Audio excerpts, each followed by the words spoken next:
Continuamos con la segunda experiencia del entorno sanitario. Ahora tenemos con nosotros a Carmen Escudero García. Es directora y fundadora de la Asociación para el Tratamiento del Abuso y del Maltrato en la infancia Garaitza. Ella nos hablará de los grupos de ayuda, el acompañamiento, la orientación y la formación en el abordaje del maltrato y el abuso infantil. Egun on, Carmen. Así, hola, buenos días. Buenos días, Ainhoa, y muchísimas gracias por invitar a Garaitza a estas jornadas que son tan importantes. Bueno, pues yo también voy a intentar, así, bueno, pues voy a compartir pantalla un poquito por empezar a dar a lo que estamos, que andamos un poquito justos de tiempo, me parece. Sí, tenemos el descanso para reajustar tiempos. Muy bien, muy bien. Bueno, pues buenos días. Como Ainhoa me ha presentado, soy Carmen Escudero García, soy directora y socia fundadora de Garaitza. Garaitza lleva 11 años trabajando oficialmente. Trabajamos en País Vasco y también gracias a las tecnologías pues podemos dar nuestros servicios pues alrededor del mundo.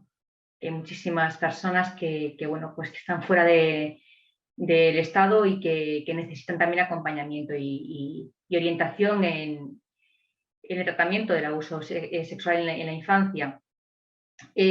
Como comentaba hace un instante, nacimos oficialmente hace 11 años, pero surge desde una necesidad propia de generar un espacio inexistente que había en el País Vasco para poder llevar a cabo ocupar este espacio inexistente a nivel institucional y público. Tuvimos que hacer una reintegración de nuestra propia historia, como comentaba Pepa Horno, ¿no? La importancia que es de apropiarnos de nuestra propia historia para poder llevar a cabo acompañamiento, para poder llevar a cabo. Entonces, desde ese sitio de reapropiación de historia, nos dimos cuenta que realmente la necesidad que había, tanto desde esa necesidad propia, era de buscar un espacio común para poder dar voz a las consecuencias del abuso sexual en la infancia y del maltrato. Entonces surgió la idea de generar grupos de ayuda mutua. En ese espacio de grupos de ayuda mutua, lo que buscábamos era básicamente que las personas no viviesen en soledad todo la carga que llevaban acumulando durante toda la vida, ¿no? Porque si de algo está el abuso sexual infantil y el maltrato, un componente importante es el secretismo. El secretismo conlleva al aislamiento social. Entonces, desde ese grupo de ayuda mutua lo que se buscaba era ese espacio de generar, de reunir, ¿no? De dar voz y de ver de sacar del aislamiento social y poder ver que había muchas más personas que habían vivido las mismas experiencias y que tenían experiencias de vida parecidas y que además las secuelas que arrastraban eran muy parecidas. En el grupo Ayuda Mutua lo que trabajamos mucho es desde la negación de la experiencia, porque al principio hay una parte de negar la experiencia vivida debido al dolor que genera, ¿no? Una validación es también, desde ese sitio de la negación de la experiencia, nos vamos a la validación de la propia experiencia y desde ahí podemos empezar a generar una parte de buen trato, ¿no? Y esa es la consecuencia podemos trabajar desde ese sitio de validación de la experiencia, podemos trabajar con las consecuencias de esa influencia vivida, ¿no? De las secuelas derivadas de esa experiencia traumatológica en las diferentes áreas de la vida familiar, social y laboral. Desde este espacio de grupo de ayuda mutua lo que promovemos mucho es el buen trato desde la no necesidad de contar la experiencia vivida para evitar la revictimización. Pensamos que es importante que podemos hablar más que nada desde cómo me siento a día de hoy, podernos compartir desde ese espacio de cómo nos sentimos a día de hoy, para poder ver de una forma mucho más clara las consecuencias derivadas de esas experiencias traumáticas en la infancia. Esa parte, en ese espacio necesitamos también la unión de la familia. Sin la unión de la familia, el aislamiento continuaría, ¿no? Entonces, generamos un espacio para familiares. El grupo de ayuda mutua se reúne una vez a la semana, durante todo lo que es el curso escolar. Se reúnen los lunes de 5 a 7 y generamos un espacio los primeros lunes de cada mes para familiares y entorno más cercano. En ese familiares unimos también tanto parejas como hijos de las personas afectadas. En ese espacio también, aquí, en ese espacio también trabajamos con la negación de la experiencia, porque a la familia le cuesta mucho también aceptar que esa experiencia se ha llevado a cabo. No podemos olvidar que el 95% de las experiencias de abuso y maltrato son dentro del entorno familiar. Entonces toca reforzar esa parte familiar. A veces, tanto si es en padres porque el abuso ha sido el maltrato fuera de casa, como si ha sido dentro del hogar. Y también con las parejas y los hijos de las personas afectadas. En esa parte de trabajo con la negación de la experiencia, evidentemente necesitamos que la familia se involucre y aceptando que la experiencia ha ocurrido, y porque desde ahí ya podemos empezar a trabajar. Si hay una validación de la experiencia, allá podemos hacer un apoyo, un refuerzo de las capacidades de parentalización y también un refuerzo en el entorno desde la parte de las parejas y de los hijos. Ahí generamos que el apoyo pueda estar ahí presente desde un acompañamiento y también reforzando toda la parte de límites que están en esa parte de toma de conciencia, de que la experiencia está ahí y que hay una necesidad de acompañamiento desde la familia, muy importante, que depende desde ese sitio de buen trato dentro de la familia, que la persona que está afectada pueda hacer un recorrido mucho más tranquilo, mucho más cuidado, con mucha más tranquilidad para esa persona, que creemos que es importante también ese cuidado, ¿no? Después del grupo de ayuda mutua nos dimos cuenta de que también era importante el poder generar un espacio donde poder trabajar con las consecuencias que generaba el abuso sexual infantil y el maltrato infantil. Entonces, desde ese sitio pasamos a generar un proceso de elaboración que se realiza desde el taller de secuelas. En este espacio lo que hacemos es validar. Tenemos que tener en cuenta que aunque las personas que vienen acuden con físicamente una edad adulta, sí que hay internamente una edad, el espacio dañado es la infancia, la parte de ese niño que hay, o esa niña que hay interno, que no fue ni validado ni en su ira ni en su tristeza, porque no tenían espacio para poder dar voz a lo que ese niño, que esa niña sentía. Y son cosas que se arrastran hasta la edad adulta. Entonces, en ese espacio, lo que hacemos es poder dar una validación a la ira y a la tristeza que acompañan al adulto desde que era niño o niña y ocurrió la experiencia traumática. También nos toca hacer una regulación de la culpa, porque desde ahí necesitamos, la culpa hace que esos adultos que son hoy en día no puedan relacionarse desde una parte sana, sino desde una parte de mucha culpabilización, y eso les genera, evidentemente, dificultades a la hora de relacionarse. También nos toca, aparte de crear espacios de confianza, porque la parte de la confianza es una parte que está muy afectada en las personas que han vivido experiencias traumáticas. También toca hacer un aprendizaje de límites sanos, tanto internos como externos, para poder relacionarnos desde un sitio mucho más sano. También nos toca aprender el manejo de emociones, ya que hay mucha dificultad al haber vivido entre la tristeza y la ira, hay mucha dificultad en el manejo de las propias emociones.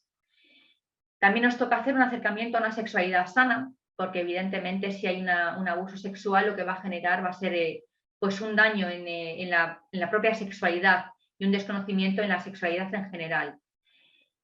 También trabajando toda esta parte, todo este tipo de secuelas, vamos a evitar el aislamiento social, promoviendo esa parte de tribu, ¿no? De tomar conciencia de que no hay una soledad, sino que hay muchas más personas que pueden entender y comprender el funcionamiento.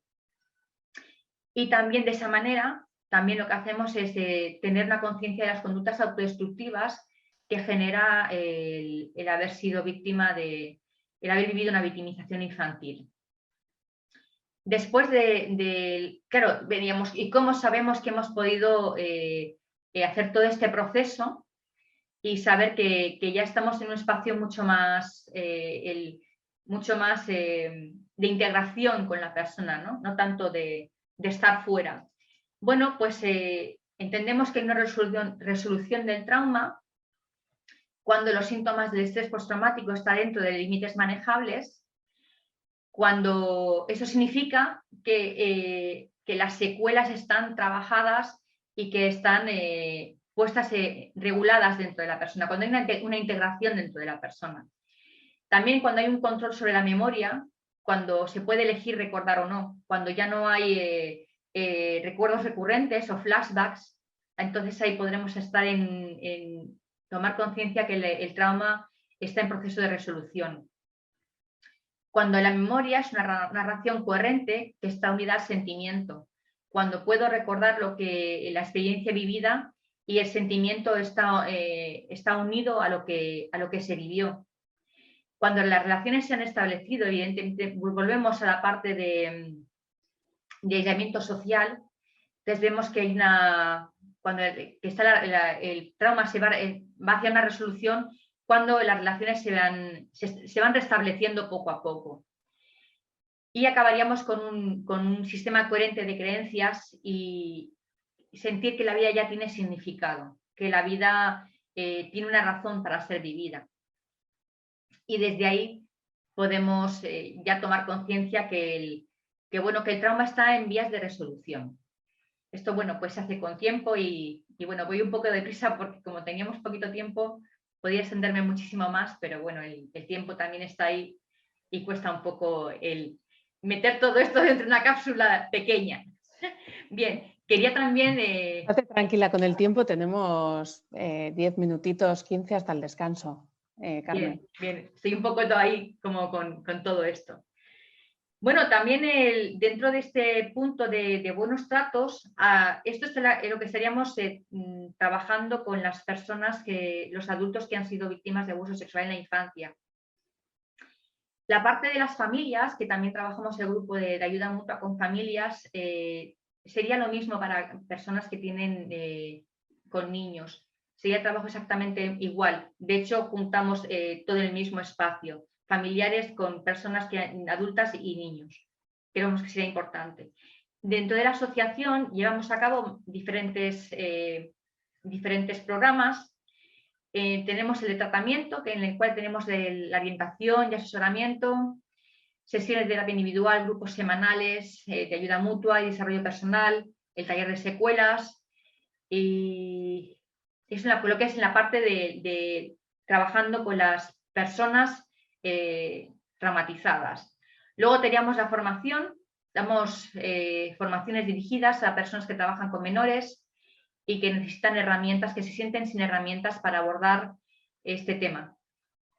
También tenemos programas de prevención en los cuales damos formaciones y cursos sobre prevención para personas que están en contacto con menores, o bien, ya sean padres, madres, tutores, familiares, profesores, profesoras, monitores de tiempo libre.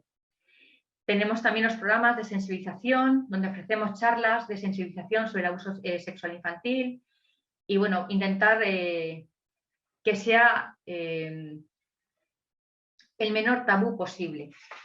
Porque realmente aquí lo que estamos trabajando es con un tabú muy grande, tan grande que a nivel institucional el lugar que nosotros ocupamos es un lugar de vacío a día de hoy incluso, porque a nivel institucional tampoco no tenemos ningún espacio en común con las instituciones, entonces sigue siendo a nivel social, seguimos trabajando con algo que sigue siendo un tabú y que la verdad es que la lucha sigue estando ahí, de buscar un espacio de visibilización. Por esa misma razón te damos las gracias por la invitación, porque es un espacio en el cual podemos dar una visibilización a algo que no se visibiliza y que obliga una vez más al aislamiento social, que es lo que genera que las personas adultas rocen la exclusión social de alguna manera. Entonces, bueno, desde ahí también sí que quiero dar una visión de esperanza, y nosotros llevamos trabajando ya muchísimos años. Por la asociación han pasado aproximadamente unas 3.500 personas y creo que bueno, estamos muy contentos de los resultados que ofrecemos, que tenemos desde este espacio, de dar un rayo de esperanza, de entender que aunque cuesta salir de todas las consecuencias que conlleva el haber vivido un abuso sexual infantil, se puede tener una vida digna y muy, muy buena. Y sí es importante que demos el espacio, ¿no? Me gustaba mucho escuchar a Pepa Horno acerca del buen trato hacia los niños, porque desde ese buen trato que nos explicaba ella, tendremos adultos sanos, porque es la parte que nos olvidamos siempre, ¿no? No vemos a los niños que están viviendo ahora ese tipo de experiencias por todo lo que supone como tabú a nivel social, pero tampoco vemos a los adultos que han vivido esas experiencias y que viven rayando en una exclusión social. Es que ricasco, Carmen. Tenemos unos minutos para las preguntas y en el chat aparece una que tiene que ver con el taller de secuelas, que le parece muy interesante y pregunta si es un formato participativo grupal o en un entorno individual terapéutico. No, es participativo o grupal. Es importantísimo que sea grupal, porque individual no tendría la misma fuerza que puede tener el grupo. Nos nutrimos, somos tribu, nos tenemos que nutrir los unos a los otros. Individualmente volveríamos a lo mismo, al aislamiento social, que es la parte que nosotros evitamos a toda costa. Según tu criterio, Carmen, ¿qué 2 o 3 cosas te parecerían fundamentales para que los padres y madres cuyos hijos han sufrido abusos fuera del ámbito familiar, qué te parece lo interesante para elaborar esto y acompañar de la mejor forma posible a sus hijos sin mostrar rechazo, negación o culpabilización? Pues es estar ahí. Es que Pepa Horno lo decía tan bonito esta mañana, que es reiterarme lo mismo. O sea, hay que estar ahí, como ha dicho, estar flotando a su alrededor constantemente y desde ese sitio dar una validación, un acompañamiento sin asustarnos, porque somos los primeros que no tenemos que asustarnos, porque simplemente con estar ahí, en el acompañamiento, en el ver al niño, en que él sepa que estamos ahí, vamos a evitar una cantidad de secuelas en la edad adulta brutales. Pero es que brutales, no tenemos ni idea de la importancia que es de estar ahí.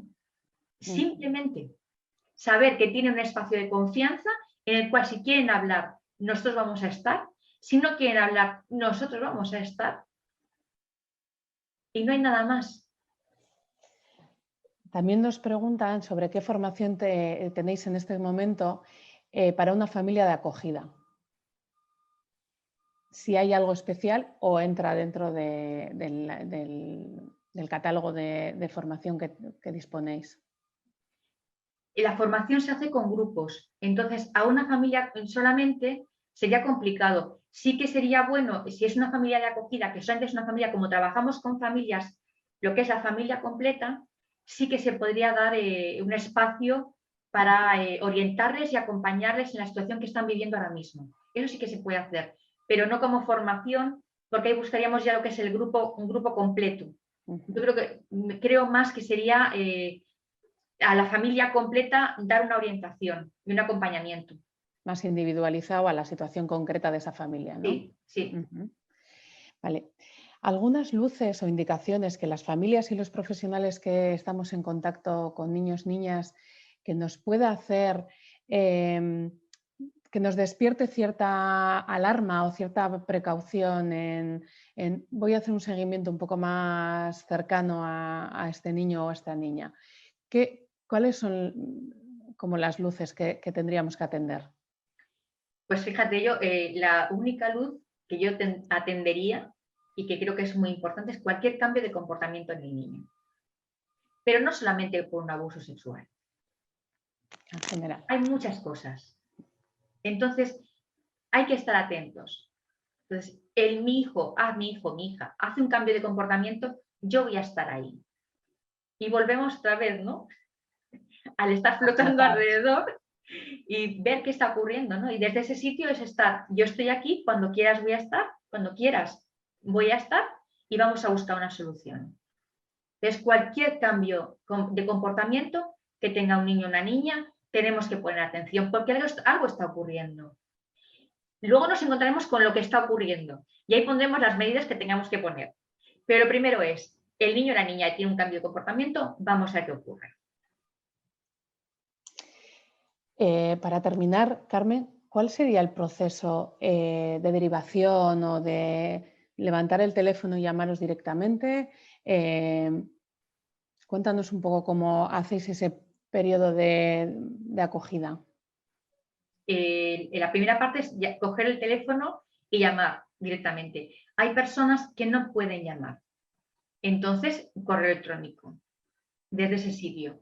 Es llamar, entrar en contacto y bueno, pues sencillamente decir, necesito una sesión de acogimiento. Es muy importante desde ese punto de buen trato. Nosotros no necesitamos saber qué te ha ocurrido desde el primer momento. O sea, yo necesito saber cómo estás, cómo te sientes, qué está ocurriendo en tu vida que te está generando tantísimo malestar que necesitas mirar esa parte de tu vida. Y desde ese momento empezamos a caminar. Pero en los grupos de ayuda mutua lo primero que decimos, aparte de que lo primero que decimos es no tengas miedo, no tienes por qué hablar. Puedes estar las sesiones que quieras escuchando hasta que tú te encuentres con la confianza suficiente como para querer contar lo que tú quieras contar. Nadie te va a obligar a decir nada que tú no quieras decir. Que necesitas contar tu experiencia de vida, estamos ahí. Que no necesitas contar tu experiencia de vida, estamos ahí. Entonces, desde ese sitio es cuando tú lo sientas, es mucho desde la propia autorregulación, ¿no? Desde mirar a la persona en su propia necesidad y desde ahí podemos acompañar. Para nosotros desde ahí es la mejor manera, es desde un cuidado. No va a haber un forzarte a que cuentes ni que nada que tú no sientas necesario. Muy bien, es que ricasco, Carmen. De nada, Gracias vamos. por estar con nosotras y nos seguimos viendo a lo largo de la jornada y dentro de poquito. Muchísimas gracias, aquí estaremos. Un abrazo. No.